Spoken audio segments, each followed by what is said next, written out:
How to manage your lost career, managing the interview. Hello and welcome to part 4 of this 6-part e-course, How to Manage Your Lost Career, Coaching for Career Planning and Management. Hi, I'm Selina Stone, a Master Life Coach and Casting Director, here to guide you through this series. Now, you can download a written copy of this course at selinastone.com under the heading e-courses. So, how to answer interview questions. Many a times people go all equipped, bursting with confidence and prepared with all the probable answers, but one question and all the confidence comes crashing down. This could show you in a really bad light. Sometimes you can't help as you can't necessarily know it all, but it's the way you tackle the situation and work around your answer is what the interviewers will judge you on.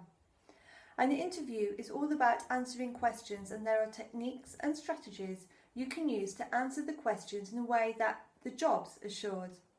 Typically, within an interview, you'll be asked 3 types of questions. Question type number 1. Are you capable of doing the job? Question type number 2. Will you do the job?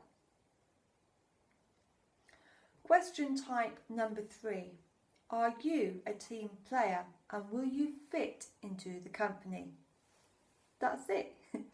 These questions might be formed in a different way, but the basic intention behind most of them would revolve around these 3 core questions. So, make sure you're armed with competent and effective answers to these questions. This will not leave you baffled at a twisted question and definitely gives you an edge over other candidates. It's easier when you know how. Now, let's see how to approach these questions and customise your answers if asked in an SQ manner. Question type number 1. Are you capable of doing the job? Questions falling under this category are basically an attempt by the interviewer to probe into your past experiences and basically getting a sense of where you are coming from. It's on the basis of your past experiences and achievements that the interviewer will assess how suitable or otherwise you are for the post you have applied for. Don't get confused with askew questions. Most of them can be responded to with the same answers. Relate the answers to what all you have done in the past and make sure you provide evidence. Avoid vague statements such as, I've worked with all types of people from all different backgrounds. I have managed teams of up to 10 people in the past. I enjoyed working at such and such a company. These are just generalisations and they provide no substance or evidence.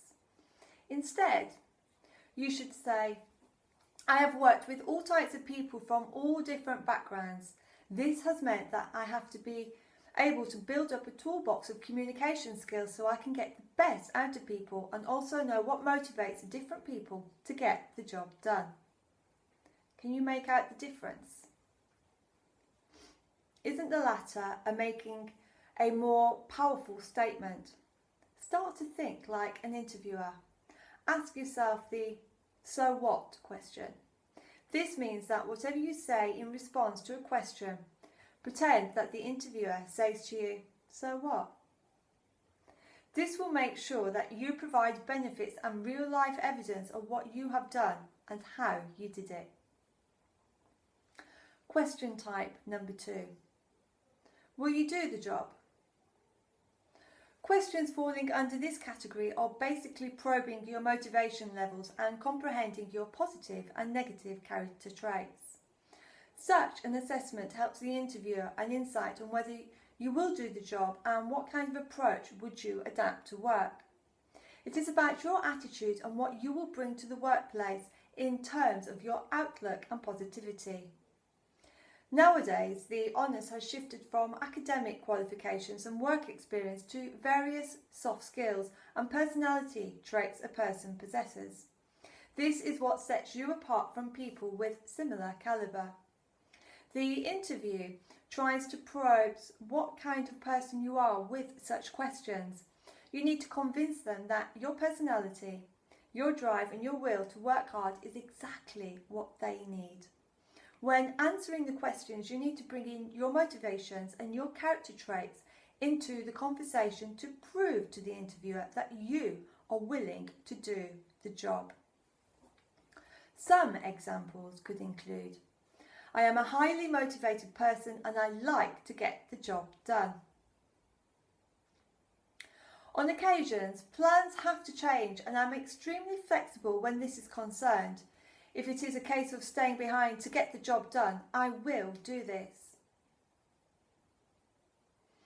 I have only ever had 2 previous jobs that both lasted for a period of 8 years each. This means that I am fully committed and I don't look for jobs often. And when this one came up, it looked a perfect fit. Food for thought. How can I demonstrate that I'm willing to do this job? Question type number 3. Are you a team player and will you fit into the company? On the basis of the answers you give the interview is building a mental picture of how you'd fit into the scheme of things of the organisation. As per your answers, they are determining your capabilities and the kind of attitude that you possess also, if it's good enough to get the job done. Besides getting the job done, they also see how you fit into the bigger picture in terms of the organisational culture. Companies have their own culture, missions, values and ways of working. They will be forming a mental picture of whether you will fit in with that or not. Some offices have a more open and casual environment, while some others have a more staid outlook. How you look and come across at the interview will determine your best fit to the company, and it is one of the most important factors in whether you will get the job or not. Now, let's think about this for a moment. You might have all the right qualifications and a proven track record and also a first-class attitude, but if the interviewers didn't think you would quite fit into the team and the company as a whole, it's sceptical that you might get the job at all. Now, why is this? The potential interviewers might perceive you as a misfit in the team. Maybe they found you to be disruptive in your attitude, which could cause a negative impact on the team.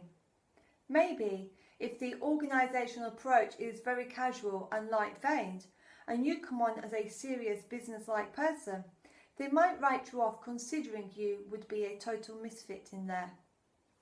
The opposite is true. If you are a very outgoing, outrageous person, yet the company is known for conservatism and a serious outlook, it will be a bad fit for you and a bad fit for the company. The employers make sure of these factors before recruiting, as they want to avoid any ridges or conflicts that would eventually affect the productivity and the basic decorum of the organisation. Make sure you also assess the company and how it fits your scheme of things and future plans. You don't want to end in an organisation whose ways you can't get used to. So, what's in it for the employer? We have discussed how important it is to stress on the benefits of your skills and past experience to your prospective future employer in an interview. Articulation is the key. It's all about the way you portray yourself and sell your image.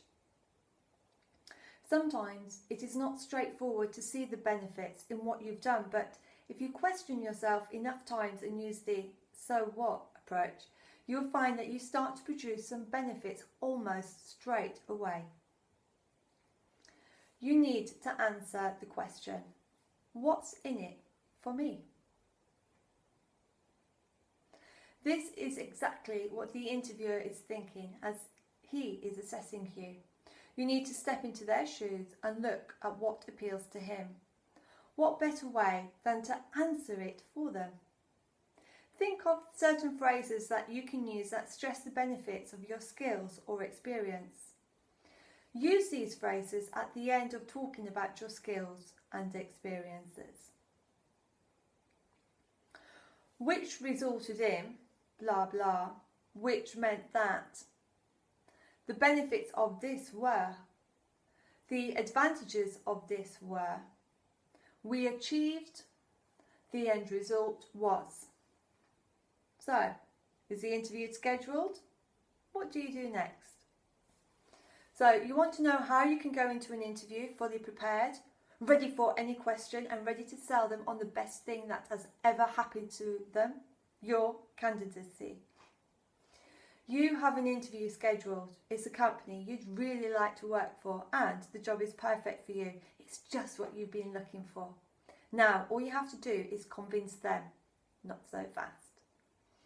Besides being prepared with the answers to the interviewer's questions, there are some other aspects you need to look at and be prepared with. Whether your background provides a clear match for the job or is something you've been working your way up to and represents the next step for your career, following are some guiding tips for how to best to present your background, skills and talents so that you can confidently ace that interview. Research the company. Find out as much as you can about the company before you even go in. Check up on their website and other related information on the internet. Make a note of the company's history, mottos, values, mission and vision, what they have already accomplished and what they are striving for. Knowing how you can contribute to the big picture will communicate a clear interest and capability. Understand the position they are working to fill. Find out as much as you can about the position before you go in. Why is it vacant? Is it a refill or an add-on? What are the responsibilities? To whom does it report and who reports to it? Now consider your career plans. Where do you want to be in 5 years? Then ask yourself, can this position be a step in the right direction? It may be a step to the side or a step up, but sure, it will ultimately help you achieve your career goals. Know beforehand, whom are you going to meet? Is this the individual to whom you will be reporting? What is this individual's role in the organisation? Does he have a say in the hiring process? Now, outline your strengths. Complete the work that we covered in the earlier section in the previous chapter. Know your strengths. You know this is a perfect job for you, but how can you convince them? Outline your strengths, your skills, your qualifications and your talents. Don't forget to mention your personal qualities. These will help the interviewer determine whether or not you are a fit for the role, department or organisation. If you are truly a team player, say so. Manager of the year at your last job? Mention it. This is not the time to be bashful. Tackle the challenges, the questions with confidence. As an interviewee, your least favourite question is probably, what are your challenges, weaknesses? Sometimes it's positively rephrased as, if there were any skills or talents you would say your references would say you could benefit from improving, what would they be? Either way, it still gets to the same thing. What don't you do well? This is a part of the stress technique that a lot of interviewers take on to see how you react when nervous and stressed out. Then try and probe into your cool and break confidence to see if you can really manage difficult situations or what it just seems blabber blabber you were doing all this time. However, like they say, disguise a negative with a positive. This might be a good strategy, but be cautious while you're trying to cover up your weaknesses with a red flag example. A common false negative, I'm overly independent, might be considered a red flag for an organisation role where teamwork is especially considered important. Make sure you consider the role for what you are being interviewed, the company's mission, culture, and identify something that would not be considered as a red flag. Answering the weakness question. Now, let's see how to go about answering the weakness question. It is a question where the interviewer is trying to make you uncomfortable, but frankly, it's one of the best questions that could be thrown at you at an interview. It's giving it right up to you to fill him in on just how great you are. If you learn the technique we're about to teach you, you can turn the weakness question into a massive positive for yourself. Answer the weakness question incorrectly and you could very well hear the interviewer shouting, "Next!" Answering the weakness question always seems to be difficult on the outset. All of us would love to reply with, "I have none," but this would make you sound so full of yourself. Okay, let's get to it. To answer the weakness question, you must first go into the interview with two that you have prepared earlier. Answer the question. What are your weaknesses in the following way? Start by stating a positive about the weakness. Say you think you can be a little impulsive and impatient at times. To this you could say, "Well, Mr. Bloggs, I'm very result orientated and see to it that the job gets done on time and to the highest quality, I can assure, although I can get a little impatient at times when things do not go my way. I'm aware of this though, and I'm working to be a little less hard on myself." How simple was that? A weakness of impatience is suddenly turned into a massive positive. The answer structure should be, state a positive. I am very... What do you get? Because I like to... Bring in the negative, which means at times I have a tendency to... However, I know this and I'm doing... When you go into the interview, I mentioned you should have two of your weaknesses. But that doesn't mean you come out with both of them. Come out with the first one yourself. But make sure you don't tell the interviewer more than one weakness unless he asks for it. If he or she does come in with this, then you can use this. Weakness. Working too hard. I am very dedicated to my job and I give 100% in all that I do because I believe in giving it your all and being fully committed. However, I do have a tendency to work in very long hours. This can make me feel tired at times. Although I've got the best intentions of the company and my work at heart, I need to pull back the throttle at times. I'm aware of this and I'm trying to lower the intensity at times, but it is very difficult. But make sure you're sincere in what you're saying, or else this could go really away from coming right in your face with questions to counter this. So, now it's your turn. We've already done one for you. Now, write down 3 weaknesses that you've got and turn them into positive responses, just like we've shown in the above examples. On pace, you might be saying all the right things, but do you think you're going to get anywhere if the interviewer isn't able to understand a word of it? Maintaining the pace as you speak and voice modulation, the art of being clear and audible, are big determinants in an interview. The key is to try your best to mirror your interviewer's pace. If you are an energetic, fast talker, but your interviewer's idea of speed seems to be a total race, slow down, and vice versa. This simple technique can give you a thumbs up in the establishing rapport requirement. However, don't hesitate to pause when asked a question, or make sure you ask them to repeat or rephrase a question you are unclear about. If you are asked for a specific example or for a time when, don't hesitate to ask for a minute and pause before coming up with the right response. It's better to appear thoughtful than uncertain by offering up a less than stellar example. So much for being quick. The right way to go about it is informed and prepared to the core if you really care for the job. See how you ace in the interview then, and practice. Take on the role of the interviewer. If you are hiring, what would you want to know?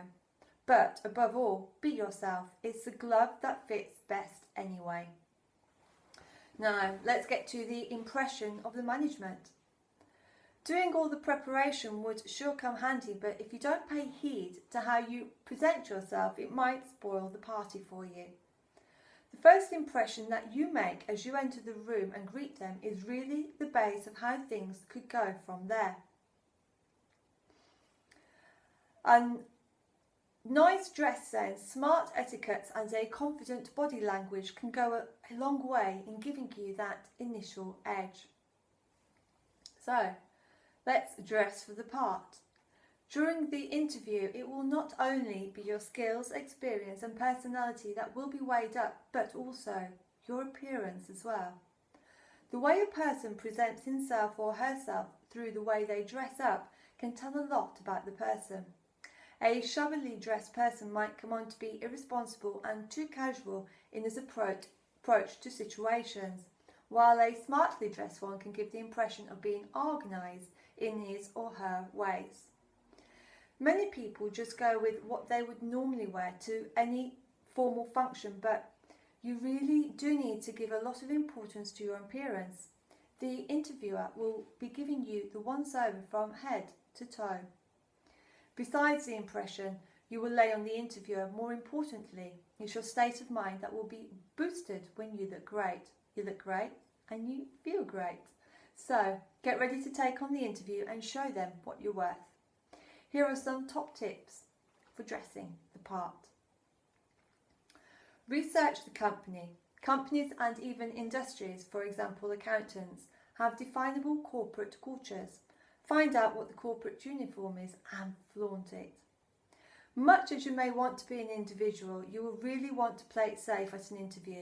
Interviewers will want to recruit team players, so as wear the corporate uniform as close as you can.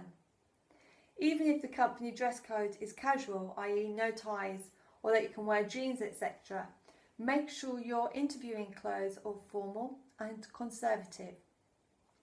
Select an outfit you've worn before that makes you feel good and confident. A couple of days before the interview, go over your clothes with a fine tooth comb. Look for any repairs that need doing, missing buttons, etc. It's better to find them then than on the morning of the interview. Make sure everything must be clean, neat and ironed. Now, let's look at your body language. Body language plays a very important role in an interview. It can make or break your chance to get through it. We might be saying something, but if our body language doesn't necessarily relate to it, you might be digging your grave right there. When asked about your strengths, you might state that you're a confident person, ready to take on anything, but if you don't feel confident on the inside, it shows in your weak body language. There's nothing worse than saying something and portraying something else. What we communicate through our non-verbal actions and signals always has a direct impact upon whether we are successful or not. Experienced interviewers can easily look through people and read them. They will catch you right on the moment you try to fib around them. The interviewers can pick up clues as to whether you really mean what you say, whether you are being honest and your state of mind, or by reading your body language. It is important to make eye contact while talking to someone. It's a general perception that the lack of eye contact suggests anything from shyness and insecurity to the inability to tell the truth. Some clues are obvious, like sweating or fidgeting, while others are not. For example, if someone rubs their nose or covers their mouth when talking, this often comes across that they're hiding something or that they are telling a lie, so be careful if you find yourself doing that. Chances are that the person you interviewed with has made it a point to look for signs that will help him read people more effectively. Here are some of the signs in greater detail. They will help you to put the right image across to the interviewer. To come across as open and warm, try open-lipped smiling, Open hands with palms visible. Unbuttoning the coat upon being seated. To come across as confident, maintain eye contact, have your head up. Use hand gestures while talking. Walk with a purpose and have an upright posture. Have a firm handshake. To avoid coming across as nervous, move away from fidgeting, waffling with your answers, using the same phrases, coughing and yawning, touching your face, touching your hair, moving your feet or twiddling your thumbs. To avoid coming across as defensive, move away from folding your arms, the head looking down, closed body language, rolling of the eyes, touching your face while talking, frowning and tight-lipped grins. So steer clear and make sure you make all the right moves out there. Relaxation and affirmation before the interview. So we're going to get into relaxing yourself before going into the interview is very essential. Your head is so full with all the things to say and do, so if you keep on going through them like to the last minute, you might be too stressed out to even speak in the interview. Relaxation before going in is the key to a smooth sailing interview. But relaxation should not be looked at as an indulgence, but rather as a necessity. Our bodies are designed to move and our brains are designed to think, but both function far more effectively when we allow them a little respite and give ourselves time to relax. So, what is relaxation? Well, it's different things to different people. It can be anything that takes your mind off the worries and stresses of the day and allows you to loosen up. It could be anything from reading a book, playing an instrument, writing a letter or doing embroidery, right through to walking, swimming and other forms of keeping fit. It is any activity that allows your conscious mind to switch off, allows your subconscious to take over and enables you to lose yourself in your chosen pastime. We have all had the experience of losing ourselves in an activity, suddenly looking at the clock and wondering where all the time went. That's the activity for you, where you are in such a sense of daze and merriment that you lose track of time and leave behind all your apprehensions and worries. A particular way to use relaxation to improve confidence and develop a positive self-image is to combine relaxation with affirmation. Visualization is a very powerful tool for developing affirmations and creating a positive self-image. Give yourself a few moments to lay down in a quiet space. You may like to put on some calming and relaxing music. Allow your eyes to close and your mind to numb down. Create a picture in your mind of how you will look when you have bags of confidence and positive belief in yourself. Dream away to glory. Don't let anything hold you back. Make the picture as big, bright and bold as you can. If you can, make it into a movie with all the sounds, effects and serene soundings, feeling the temperature or maybe even a breeze. Now, imagine, how would you feel inside with all this confidence and self-belief? Let this feeling fill you up, allow it to sink in and let it grow, feeling it flow through your whole body. Don't you feel good already? Now, allow an affirmation that captures how you look, sound and feel into your dream sequence, drift into your mind. It may be something along the lines of, I am a strong, beautiful and calm woman. I am a compassionate, decisive leader. I am a successful person. I am articulate and great at answering interview questions. Repeat these affirmations to yourself. You may say it out loud or inside your head. When you feel ready, take a deep breath, open your eyes, stretch and wake up. You will feel calm, relaxed and rejuvenated, like a reformed person filled with all the confidence and energy in the world. Set aside a few minutes each day to sober down, relax and play your movie in your mind's eye.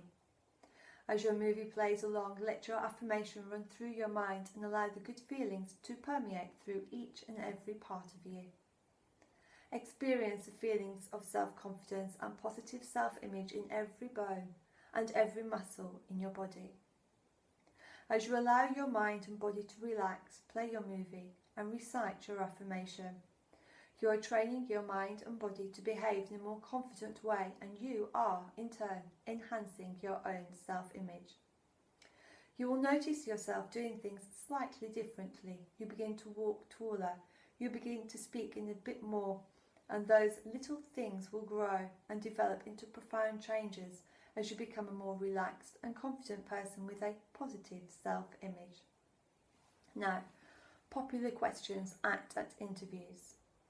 Here are some of the most popular asked interview questions, and it would be a good idea to go through them and write down your customised response.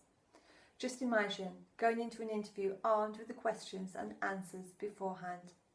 Just make sure you don't get confused with too much information. So, pen and paper ready?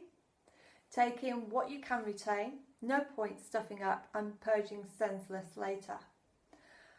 But please go over these questions and you will cover 95% of the questions that will ever get asked during your interview.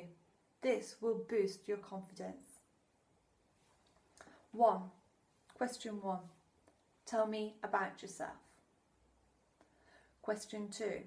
Why do you want this job? Question 3. Why did you apply for this job? 4. What do you expect from this job? 5. What are your strengths? 6. What are your weaknesses? 7. What are you good at? 8. What are you not so good at? 9. What sort of person are you? 10. What do you know about us? 11. How do you manage your day? 12. What type of manager are you? 13. What interests you most at work? 14. What do you look for in a member of your team?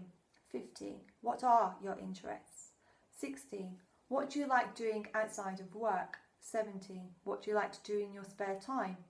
18. What do you want to leave your current job? 19. What motivates you in life? 20. Where do you see yourself in the next 5 years? 21. What are your ambitions? 22. How do you work in a team? 23. How do you deal with difficult people? 24. How do you manage conflict? 25. How do you perform under stress? 26. When given a task, how do you generally go about it? 27. What value addition do you think you can bring to this role? 28. What role do you play in a team? 29. Where do you see this role in 6 months' time? 30.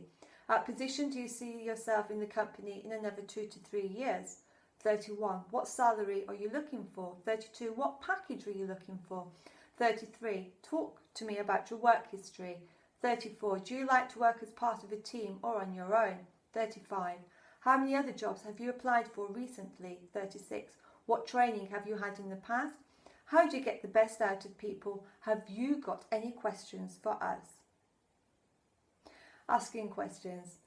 As the interview proceeds, you might realise there are some things you would like to know about the company and your role in it. You should use this as an opportunity to demonstrate some of your key skills for the role once more. To this end, you can make a mental note of it as they come and possess them typically at the end of the interview. Usually, the interviewers ask if you have any questions towards the fag end of the interview. This is when you pose them. However, if they don't ask you, you should make sure you are clear and go ahead and ask your question anyway. But stay clear of the kind of questions you ask. Instead of just asking a question like, how many people will I be working with in my team? Bring in a strength statement first of all, and then ask a question like, question, have you got any questions for us? Answer, well, being a team player, I always stress the importance of working as a team. I'd be interested in finding out how many people I will be working with. Do you see how more powerful this response is? The beauty of this type of response is that you can bring up any additional strengths, skills or experiences that you have not discussed to date with the interviewer. Use this format. Being a fill in the blank highly motivated person, I would like to know fill in the blank, or I've always done XYZ in the past, fill in the blank. What will XYZ be like in this role? Fill in the blank. Think about the following questions that you can ask the interviewer and rephrase them in your own words using a benefit statement at the beginning. For example, question, how many people will I be working with in my team? Rephrased, well, being a team player, I always stress the importance of working as a team. I'd be interested in finding out how many people I will be working with. Now it's your turn to rephrase the following questions based on the examples given. Question, how much responsibility will I get? Rephrased, fill in the blank. Question, what are the chances of future progression? Rephrased, you fill in the blank. Question, what training and development will I get? Rephrased, you fill in the blank. Question, when are you looking to appoint the role? Rephrased, you fill in the blank. Well, good luck. And once you've done the work asked of you today, then tune in to part 5. And remember, if at any time you wish to download this course so that you may fill in the questions on the worksheet, then please go to selinastone.com under the heading e-courses. As always, until next time, feel lucky.